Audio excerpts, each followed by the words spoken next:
Okay, good morning, everyone. First of all, let me introduce myself. I am Dr. Ibrahim Abakar, a former lecturer at Taylor's University. Today, I would like to share my experience on how to produce high-impact review or survey paper. I believe many of you who has just started the program, either PhD or master's program, would like to start reading the literature and write a review or survey paper. So this is based on my personal experience over the last 5 years. I hope it is useful for all of you, and let's begin. Okay, so what I did today is I just came up with a template, and this template shows exactly what you need to include or not to include in your survey paper or review paper so that the paper can be accepted in high impact journal. So this is purely based on my personal experience. There are many ways of writing review or survey paper. So you can follow if you would like, or you can take some of the useful tips that can help you to improve the quality of your research work. Okay, before we jump into the template, let me just first define what is review paper for those who are not familiar with this term. A review paper is a critical constructive analysis of the literature in a specific field. It could be social science, could be science or engineering. This critical constructive analysis could be through summary, classification, analysis, or comparison. So it is in-depth analysis of the existing literature. Let me emphasize on this. A review paper focus on the existing literature means we have to read what has been done before and summarize it in a way that shows some sort of contribution. Okay, the definition of a survey paper, it's not much different from a review paper. It is also how we summarize and organize the existing research work to better understand the literature, but it is not in depth compared to a review paper. If you look at a review paper, you can Google and find some review papers in high impact research journal. You can see the studies in depth. There are a lot of comparisons, tables. You can see there are many summaries, discussions, and also critical analysis. Uh, Survey paper also might have that, but not in depth compared to review paper. So when you write a paper, from the beginning, you have to decide on either you are writing a review paper or a survey paper, and that's very important. You can look at the depth of your study, and based on that, you can decide whether it is a review or survey paper. And also, let me highlight few things before we start this template. Normally, for those who just starting their PhD or masters, we have a proposal, right? So in proposal, we have objective. The first objective, the second objective, third objective, and sometimes can be a four objective in your research proposal.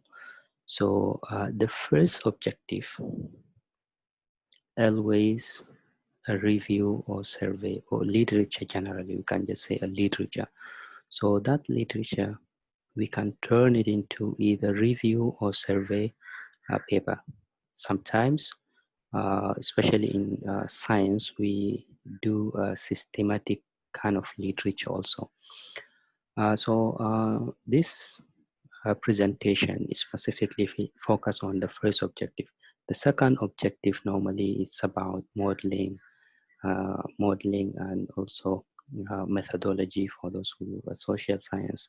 And then you have the last objective, which is your result, technical paper that you can publish it or submit it later after you get your result. So what do we include in a paper? Before we start including anything in the paper, there are a few things that we need to consider, and that's what helped me when I was writing a review paper. I call it before, means before we start writing our review paper, we need to consider a few things. First, we need to choose a topic. Yes, I will emphasize on this later in details, what we mean by choosing a topic and why topic is very important for your publication.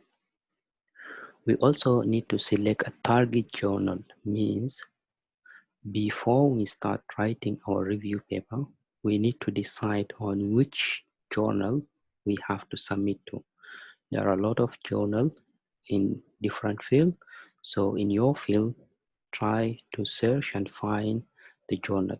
First, you need to make sure that the journal can accept a review or survey papers. There are some journals, they don't accept survey or review paper, only technical paper. So to save your time, check with the journal. You can even email the editor, means you send email to the chief editor and ask if a review or survey paper can be accepted in this journal.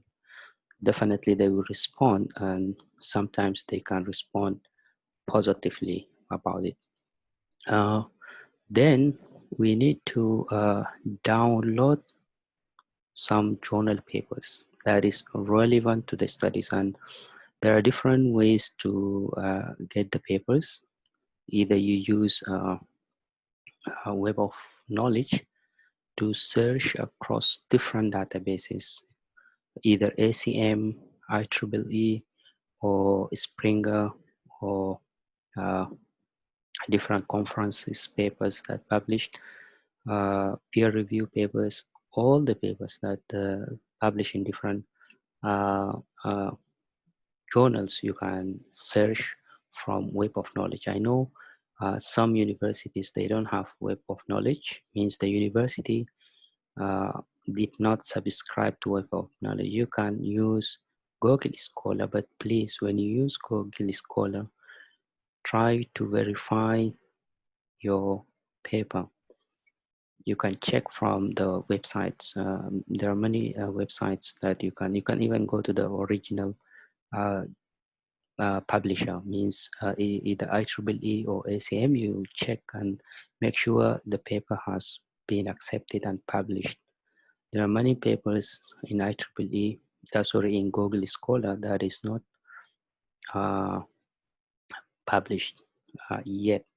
So please make sure that the paper that you found from Google Scholar, make sure that the paper is published. It's very, very important. And I also use something called mind map, or you can say MindJet Manager. Is a software. That software helps you to create map for your paper. It's just like a structure of your paper. So while you are reading, definitely you will come across different ideas, and the way to organize these ideas, you can create a map. Imagine you have different titles on that field, different area on that particular field, and you want to review all of them. So it's hard to keep track of all these different studies. So what you need to do, you need to uh, break them down into subtopics, and for each topics, try to highlight the key points. So this is a map. The reason why you have to do this is because a review paper cannot be written in 1 or 2 days. It might take months, maybe 2 months, 3 months, or even 4 months.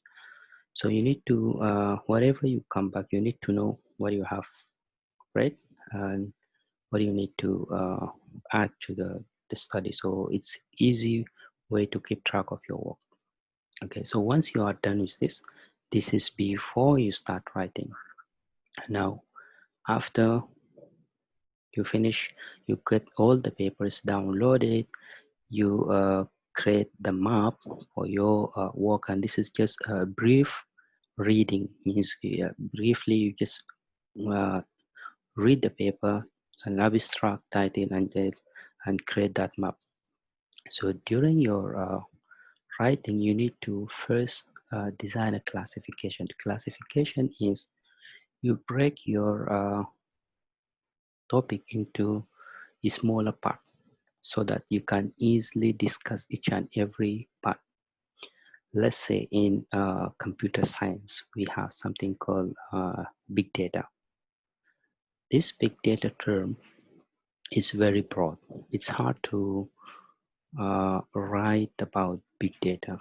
So what we do to write a review paper, you need to break it down into parts. Let's say analysis. In big data, we have analytics is one area of the focus. We have the storage is one area of the focus. We have security is one area, and so forth. So these are the sub topics of the main topics, and then we go in details of each and every category, and we further break it down into small pieces. Let's say privacy comes under security. Ethic, for example, comes under under security and so forth. So these categories is very useful. It will help you to somehow summarize or write your review paper in a very effective and precise way. Okay, so once you are done with your classification, now you move into the actual writing of your paper, which is the structure of the paper. So before you start writing also, you need to come up with the structure. Structure means you have the title, you have introduction, you have background, can be, you have classification, you have future research work, you have open challenges, you have conclusion. So you need to come up with this structure before you start writing. The reason why you have to come up with this structure is it helps you to know exactly in which section you are writing. So now you can start writing, means you read the paper, summarize them, and write them in a way that either a summary base or a synthesized base, means you can merge or join multiple studies that they discuss a similar problems together. So you just need to synthesize them. Then you just revise and revise and revise. After you finish your paper, means the paper is completed, then you move into what we call after completing your review paper or survey paper. So once you complete your review or survey paper, now you need to convert them into the manuscript journal. So before you start converting into the manuscript journal, you need to check the journal. Remember, we have said that before you start writing, you need to select or choose the journal, right? So you already have your journal in mind, means you already know to which journal you have to send your paper. Now, you look at the journal in author's guide. Either they have a template, sometimes like IEEE, for example, they have the template, or they have a guideline to what to include and what not to include, and the format of the paper. So please follow the instruction, otherwise your paper will return back to you and you have to revise it multiple times. So avoid those silly mistakes and follow the guide and just convert your paper into that manuscript format of that particular journal. Uh, and you need to proofread. It's important to proofread. So I advise all of you to use a professional proofreading services. If you know someone who is excellent in English, or at least very, very good in English, please give your paper to that person, and uh, advisable if or recommended if it is in your field. If someone is in your field, that could help. So proofread is very important. Proofread means someone will read your paper and check the grammar mistakes and also the spellings and all these sort of things. Okay, and now you need to also write the cover letter. The cover letter is very important. You need to emphasize on that. Some journals, they ask the author to provide a cover letter. What is in this cover letter? The cover letter is just to show that this paper has not been submitted somewhere else, and also this research is unique, and you can highlight some of the contribution that you have and all this. So you can just write a very short cover letter, shows that this study, as I said, is unique and also not being published somewhere else. This is a good impression because it goes to the editor in charge, and the editor will look at your cover letter, then we'll do a quick screening, and then the editor will assign reviewers to review your manuscript.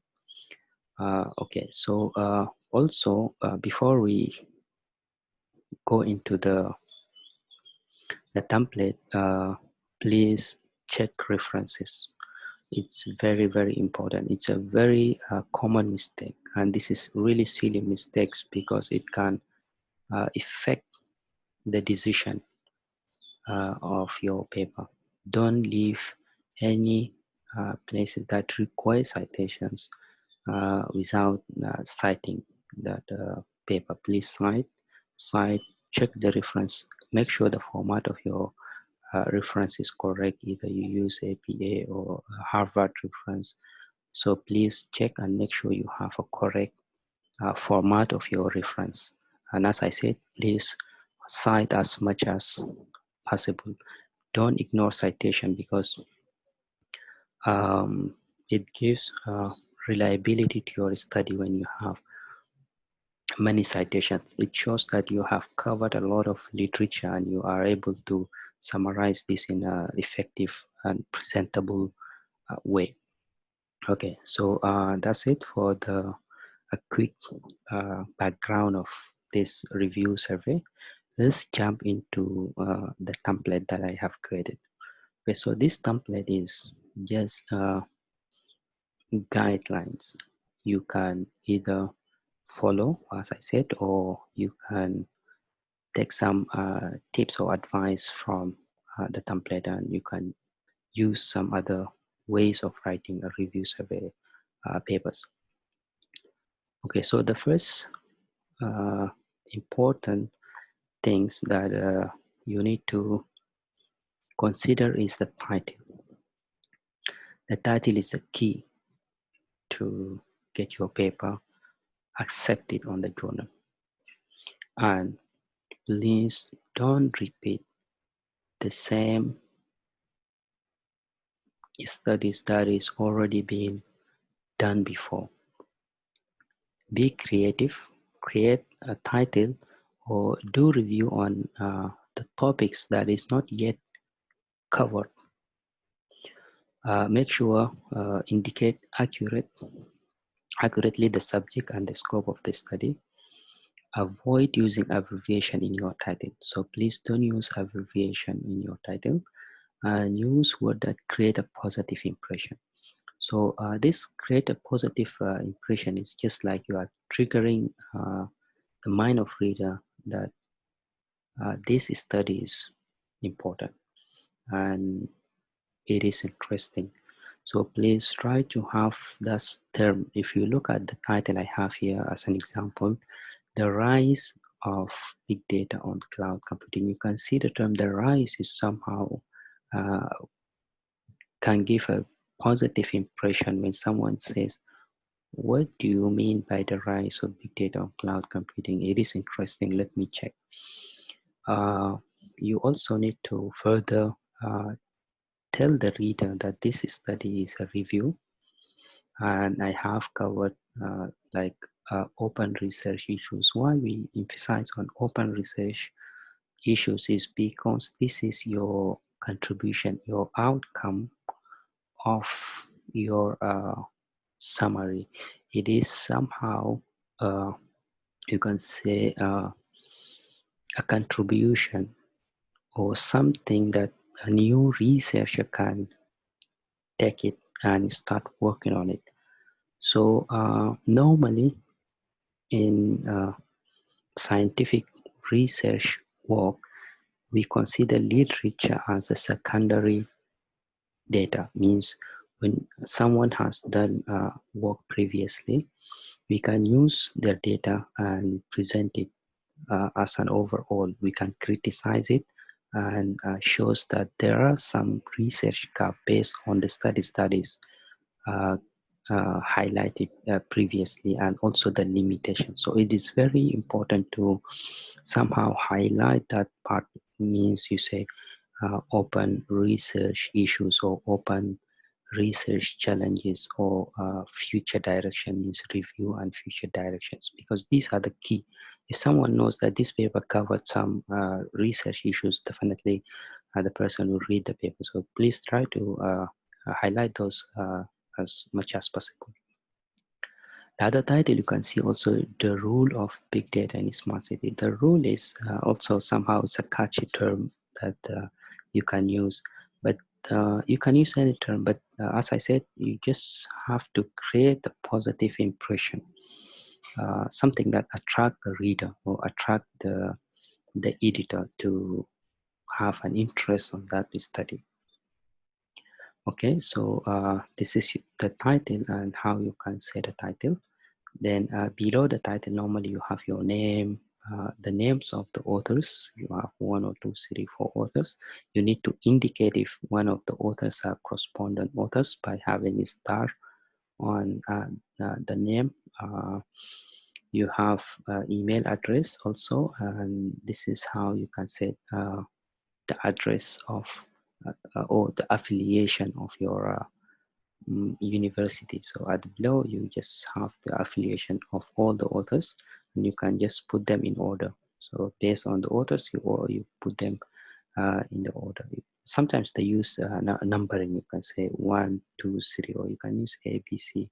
You put A or B or C in front of the name of the authors on top or at the beginning also. The same, it doesn't matter.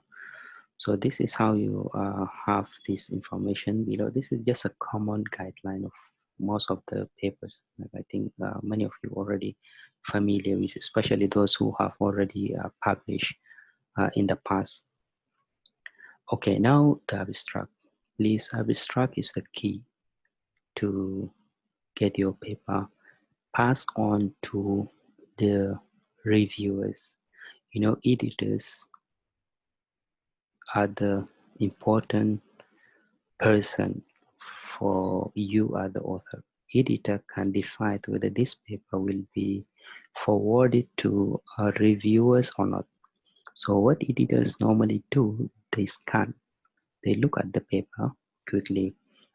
Most of them, they have knowledge on that domain. So they do scanning, and most of the time they don't read the entire paper. They just look at the abstract. If the abstract is catchy, interesting, and have enough contribution, then they will pass on to the reviewers.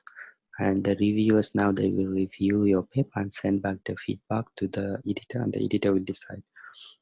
Okay, so now what to include in this abstract? It's very, very important. First of all, this is a recommended, means try to limit your abstract to 300 words, or maybe 350, something like this. So because some journal, they have a limitation, they will ask you to have the number of words not more than maybe 500 or 400 or 300. So please try to make it 300, because this is a very common, very common, and it's acceptable. Okay, so now what to include? Normally, I just break them down into sentence. Means the first sentence, what to write. The first sentence, introduce your main topic. You have, let's say, the rise of big data on cloud computing. The first sentence talk about just like defining what is big data and what is cloud computing, and make sure it start with the main topic. The main topic of your title means big data is the main, cloud computing is a sub, for example. So you start with the main. And the second sentence will be the second term. So introduce the term in the first sentence. The second sentence means after the introduction of your title, write approximately one or two sentence, and this is a motivation. So this motivation shows why this study is important, why your review or survey paper is important. There is where you can catch the reader's attention, because if someone knows that yes, this study is really, really interesting and we have to investigate this further, then that can trigger what do you call some sort of interest on the reader, and the reader will continue read your paper. So the motivation sometimes can be in a form of giving a statistic on that particular. For example, in the last 10 years, for example, the data has doubled every year, for example, by this number. So it's a very catchy. It shows that there is an interest on this topic, and the reason is because there is an increase on data every year, and the data is doubling every year. So those kind of things. So normally statistics, you can just show some reports about that study that you want to do. So would be a form of problems why this is important. You can also highlight that as part of motivation. So it's just 1 to 2 sentence. And then the sentence 3, you can highlight the problem. This is not very important, but if it require in some studies, you can highlight this problem that you want to emphasize on. Sentence 4, highlight your contribution. Normally, if you look at the abstract, most of the abstract will say this paper, for example, review, or this paper investigate, and then they will list down all the contributions that they have done. In your paper, not every section is a contribution. Let's say introduction is not a contribution. But if you have a classification can be a contribution. If you have open research issues can be a contribution. If you have future direction, if you have case studies, if you have use cases, all these can be a contribution. And the last sentence is the significance of your study. Why this study? Why we have to conduct this review or survey paper right now? So the last sentence, you need to highlight that part. So this is all about abstract and what you need to include. I noticed this because I do review. I review papers from many journals, and I notice many of the authors, they don't have this the structural way of organizing their sentence or their ideas. They just sometimes they put a contribution at the top, and then they jump into problems and then motivations, and they forget to write about the significance of this review or survey papers, something like this. So please, this is a standard. Most of the reviewers knows when they read the paper, they just check those important things. If it is there, then they are good to give a positive response. Keywords is it's not very important as in attract the reviewers to somehow give a positive view on your study, but keywords used in search. When you publish your paper, people search for your paper by the keywords. These keywords you have to identify in your paper. So it is important to have like 4 to 5 uh, keywords. Let's say I know the main topics of this research is big data, cloud computing, maybe analytics, maybe storage, and also maybe security, for example. So these are the keywords. If someone search on the internet on security topics, my papers will come on the search list. So please try to have a very effective keywords, and don't ignore this part. This is not very important to the reviewers, but very important to your search. Okay, now the introduction. So just think of introduction is a short version of your paper. The similar way you think of the abstract is just a short version of your entire paper. It's just a juice of your paper. The same thing also introduction is somehow is a juice of your paper. It's a very uh, uh, important section that cover all the aspect of your study, but in a brief way. Okay, so now what you need to include in your introduction, and since introduction is somehow a bit longer compared to abstract, we need to write it by paragraph. Means we just write more details in introduction compared to abstract, which is only about 300 words. So about 1 to 2 paragraphs. So paragraphs may have multiple sentence, means maybe 6 to 7 sentence, about maybe 5 to 6 line.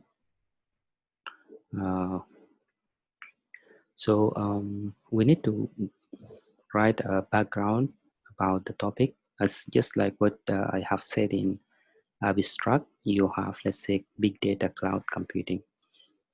You can start writing about big data first and then move into cloud computing.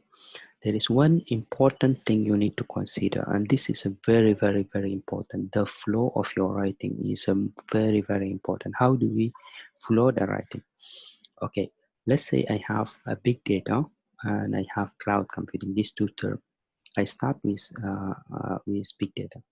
To transition yourself, to transition from big data to cloud means you have to take the reader from the first paragraph you have written about big data into cloud computing, because these are two different concepts.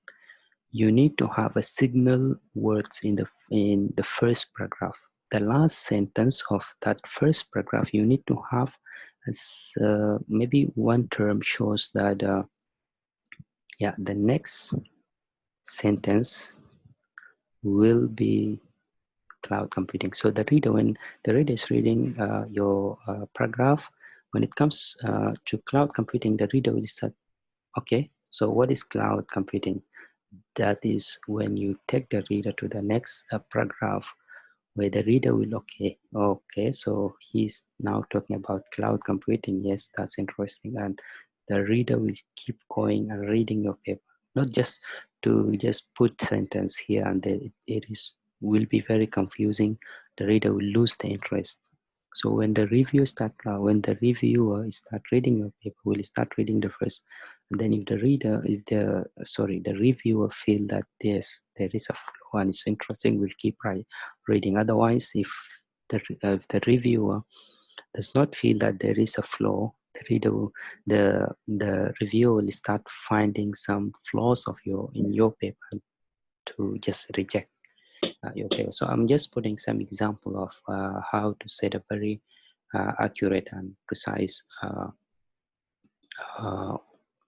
uh, precise introduction, because introduction is also very important. Something like the continuous increase in the volume of details of data captured by organizations, such as the rise of social media, Internet of Things, and multimedia has produced an overwhelming flow of data in either structured or unstructured form. You can see it is very catchy and very effective. The second example also, that the paradigm shift from the realm of traditional desktop computing to an increasingly sophisticated computing, as well as the significant increase in connectivity. So you can see it's also very catchy.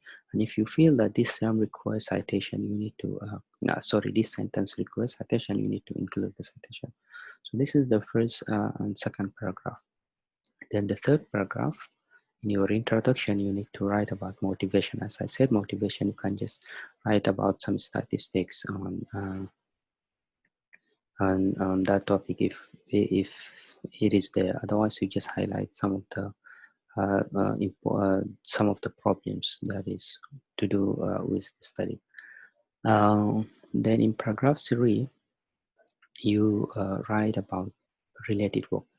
Okay, so now what is this related work?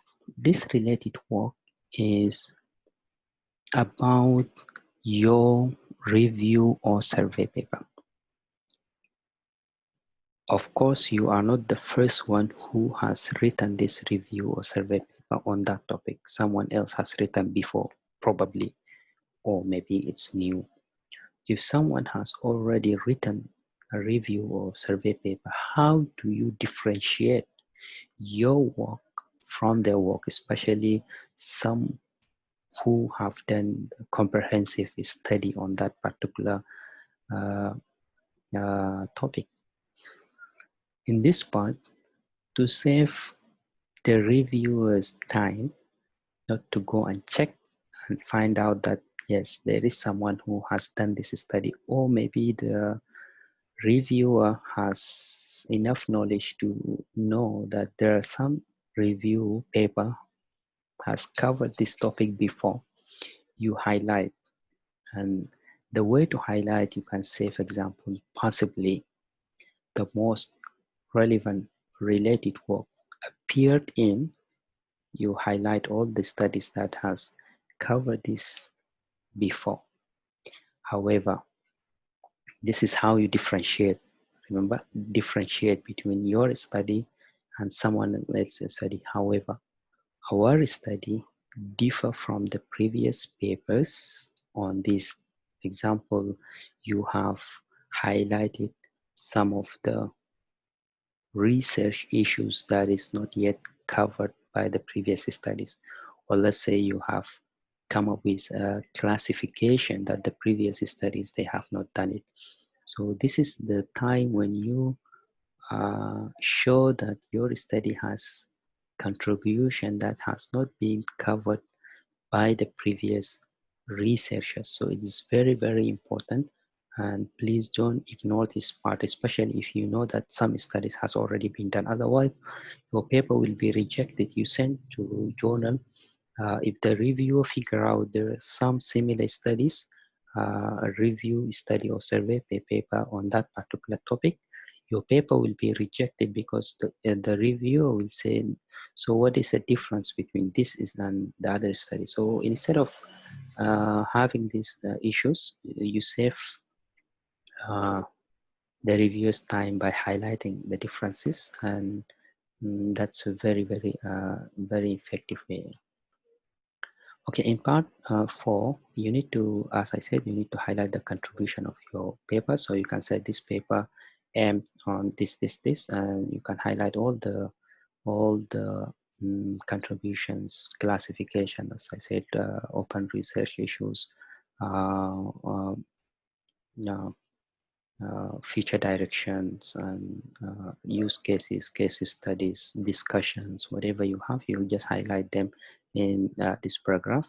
And the last paragraph is the outline of your paper. Please don't forget this part is important also. Outline means how many sections you have. Let's say you have 5 sections. You say section 1, present an introduction. Section 2, discuss classification, taxonomy. Section 3, covered use cases, and section 4 covered open research challenges, so open research issues and so forth. So please, the last paragraph, try to highlight this, and you can see examples from many papers. Always check high quality papers and see how they write and follow the same. You can just follow the same way of writing. Okay, so now yeah, this is just an example. The goal of this study is two, then you can just continue highlighting. So when we write the classification taxonomy, as I said, classification is you break the topic into categories, and each categories has some sort of similarities, means they are similar in something. Let's say data source.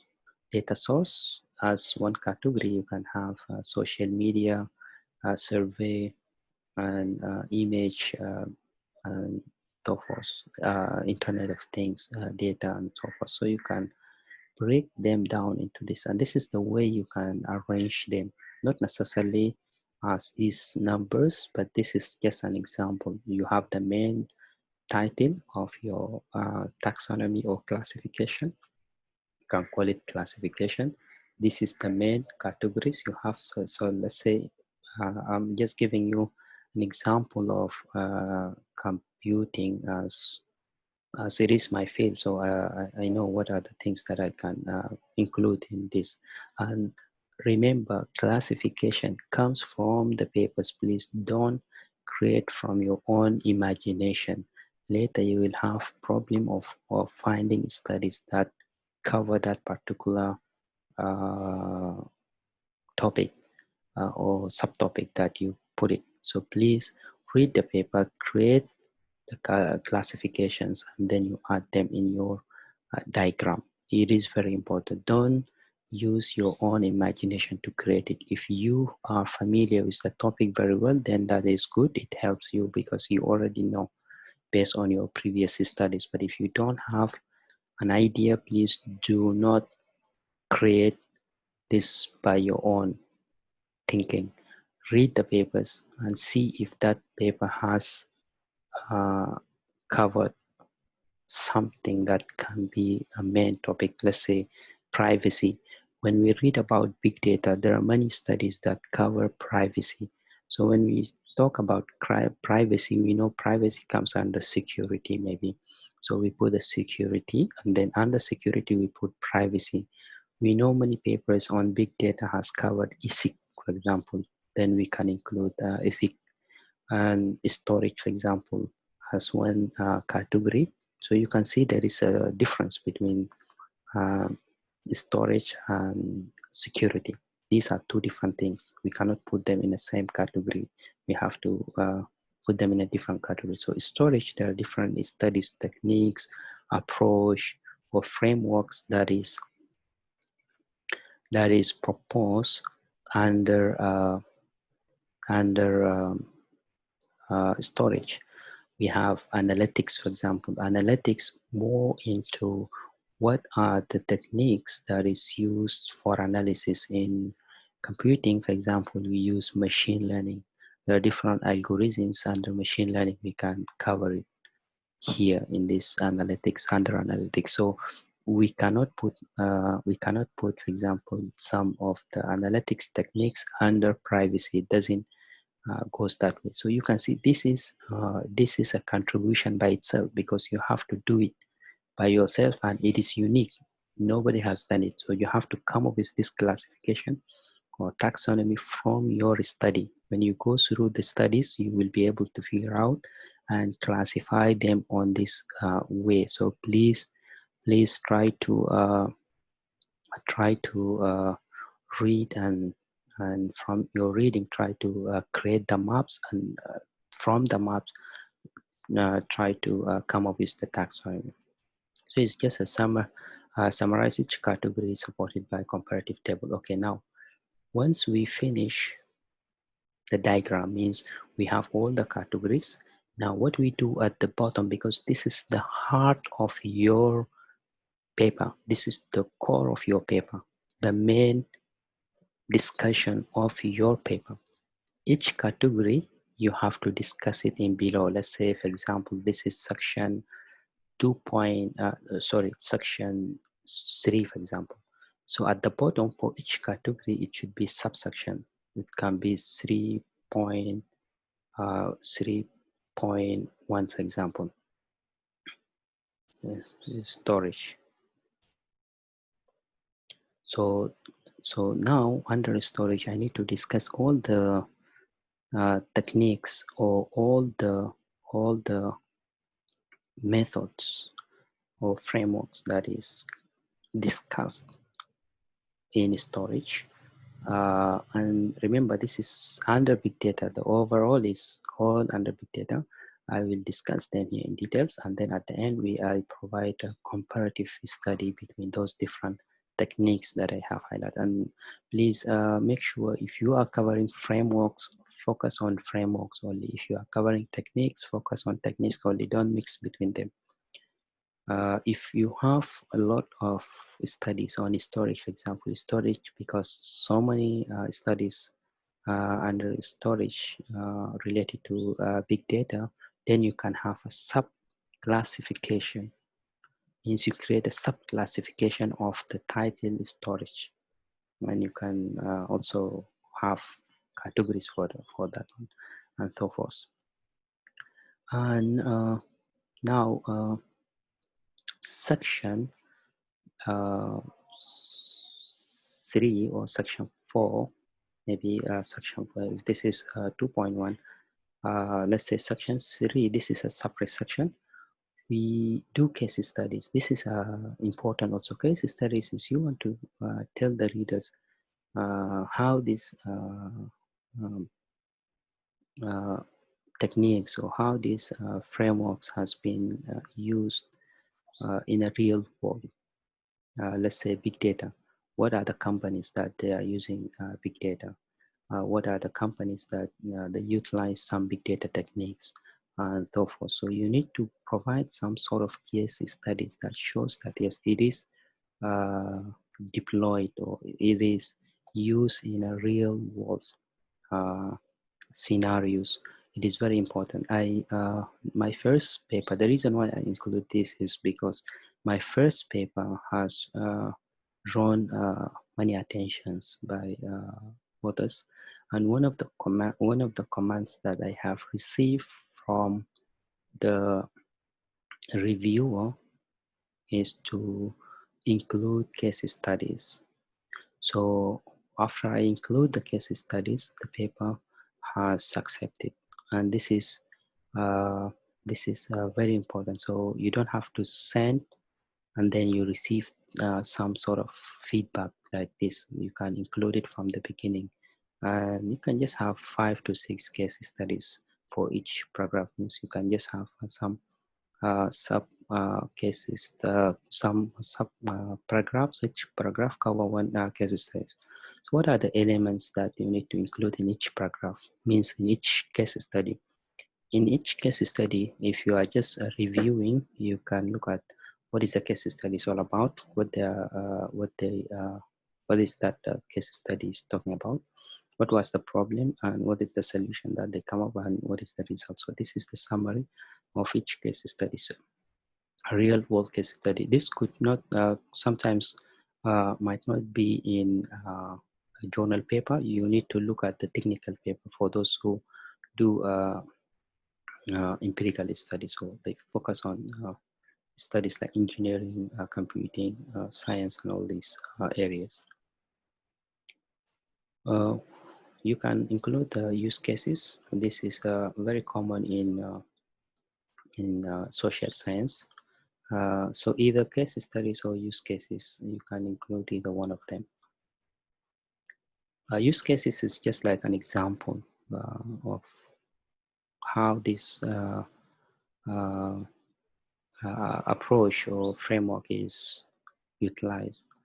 So you can bring them as a scenario, as a use case. And then you have research challenges. Okay, remember research challenges comes also from the studies that you have reviewed. And when you read most of the papers, they highlight some of the challenges. So you need to summarize them. And please try to be more specific on your research challenges, because this is one of the contribution also. Try to, if let's say 3 to 4 studies, they have highlighted the similar challenges on that topic, not exactly similar, but somehow similar to that subtopics that you want to discuss it uh, as research challenge.